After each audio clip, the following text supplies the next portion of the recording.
दोस्तों नमस्कार। अगर आपको पता लगे कि आपके बच्चे को स्कूल में मैथ पढ़ाने वाली मैडम ने एग्जैक्टली ग्रेजुएशन में मैथ पढ़ा ही नहीं तो आपको अजीब लगेगा, लेकिन आपकी दुविधा तब और बढ़ जाएगी जब आपको यह पता लगे कि भारत देश में आधे से ज्यादा टीचर्स जो मैथ पढ़ाते हैं एलिमेंट्री एजुकेशन में, अर्थात जो प्राइमरी स्कूल्स और मिडिल क्लास तक की स्कूल्स हैं उनमें, मतलब 8वीं तक के बच्चों को गणित पढ़ाने वाले आधे से ज्यादा शिक्षक अपने ग्रेजुएशन लेवल में गणित नहीं पढ़कर आते हैं। तो निसंदेह ये अपने आप में चौंकाने वाले तथ्य तो हैं। हाल ही में टाटा इंस्टीट्यूट की एक रिपोर्ट आई है जो टीचर्स के एक्सीलेंस पे काम करता है, TISS, Tata institute of social sciences. उसकी रिपोर्ट के हवाले से अगर देखा जाए तो भारत में 35 से 41% तक शिक्षक जो स्कूल एजुकेशन में पढ़ाते हैं, चाहे वो गवर्नमेंट सेक्टर के हों चाहे वो प्राइवेट सेक्टर के हों, उनकी एक्सपर्टीज मैथ में नहीं है। ग्रेजुएशन लेवल पर उन्होंने मैथ नहीं पढ़ा है। तो क्या ये अपने आप में चिंता का विषय है? देखो, इसमें जो छोटी छोटी बातें हम इंक्लूड करते हैं, मुझे गांव में गणित पढ़ाने वाले गुरुजी जो थे उनकी अपनी एक्सपर्टीज थी। हो सकता है गणित उनका बैकग्राउंड या सब्जेक्ट नहीं रहा होगा, लेकिन उस दौर में कैलकुलेशन को और गणनाओं को ऐसे बिना किसी गैजेट की सहायता से किए जाने का चलन और प्रचलन था। लेकिन आजकल हम सब छोटी बड़ी संख्याओं को जोड़ने के लिए भी गैजेट का सहारा लेते हैं, कैलकुलेटर, और अब तो हम सबके हाथ में मोबाइल फोन है। इसलिए गणना की जो हमारी क्वालिटी थी या कैपेबिलिटीज थी वो धीरे धीरे कम होती जा रही है, गिरती जा रही है। तो शायद आज के हिसाब से ये तथ्य सही नहीं है। आज के हिसाब से ये आंकड़े हमारे लिए चिंता पैदा करने वाले तो हैं। Tata institute of social sciences ने जब रिसर्च की तो इस रिसर्च में उन्होंने 8 स्टेट्स को शामिल किया और उनमें गवर्नमेंट और प्राइवेट बहुत सारे स्कूल्स के टीचर से उन्होंने बात की। ना सिर्फ गणित बल्कि संगीत में भी यही स्थिति है, और इसके अलावा फिजिकल एजुकेशन में भी। संगीत और फिजिकल एजुकेशन तो किसी के इंटरेस्ट का विषय हो सकता है, लेकिन गणित इंटरेस्ट का विषय है तो भी गणित की मूल गणनाओं और आधारभूत तथ्यों का जानना किसी भी एक शिक्षक या टीचर के लिए काफी ज्यादा जरूरी होता है। आइए इस खबर की पड़ताल करते हैं। टाइम्स ऑफ इंडिया का एक रेफरेंस मैंने आपके सामने खोल रखा है जिसमें मेंशन किया गया है TISS report reveal 41% math teachers lack expertise in their subject. 41 teacher जो है वो मैथ के टीचर्स ऐसे हैं जिन्होंने मैथ कभी पढ़ी ही नहीं है। कभी नहीं पढ़ी का मतलब ग्रेजुएशन लेवल में एज ए सब्जेक्ट नहीं पढ़ी, उनके पास एक्सपर्टीज इसकी नहीं है। क्लियर? अब देखिए इस रिपोर्ट में आगे क्या बताया गया है। The centre of excellence in teacher education, CETE, जो टाटा ऑर्गेनाइजेशन के अंडर आता है, at Tata institute of social sciences released a report right teachers for every child. प्रत्येक बच्चे को सही शिक्षक मिले, इस रिपोर्ट का ये कॉन्सेप्ट था। इसमें इन्होंने क्या किया, teachers and teacher education report 2023 इन्होंने रिलीज की और इनका कहना था the finding indicates that 35 to 41% of the mathematic teachers in both government and private education did not studied math as a subject in graduation. Clear? The center of excellence, ये कह रहा है the centre of excellence in teacher education, Tata institute जो है उसने एक report जो release की है उसमें इस तरीके की बातें इन्होंने कही हैं। अभी आपको पता है कंट्री में रामलला का माहौल है, तो यहां से कुछ एड आपको पता है इस खबर के साथ चल रहे हैं।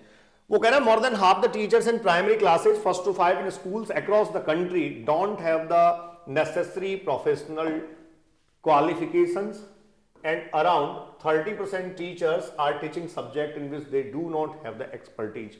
वो कह रहा है कि कंट्री में पहली से 5वीं क्लास तक के बच्चों को पढ़ाने वाले जो टीचर हैं उनका नेसेसरी प्रोफेशनल क्वालिफिकेशन पूरा नहीं है, और इसके साथ साथ करीब 30% टीचर ऐसे हैं जिन्होंने कोई एक्सपर्टीज नहीं ली है। The report examine various aspects of school education, school education के बहुत सारे पहलुओं पे ये रिपोर्ट गौर करती है, जिसमें सोशल और gender profile, qualification, wages of the teacher. The study based on the existing available data, survey finding from Maharashtra. कौन से स्टेट लिए गए थे? देखिए, महाराष्ट्र लिया गया, बिहार लिया गया, आसाम लिया गया, छत्तीसगढ़, कर्नाटक, पंजाब, मिजोरम और तेलंगाना लिया गया। इनके 422 स्कूलों से 3615 टीचर्स जो हैं उन पर ये स्टडी किया गया, और इनमें 422 हेड टीचर्स थे।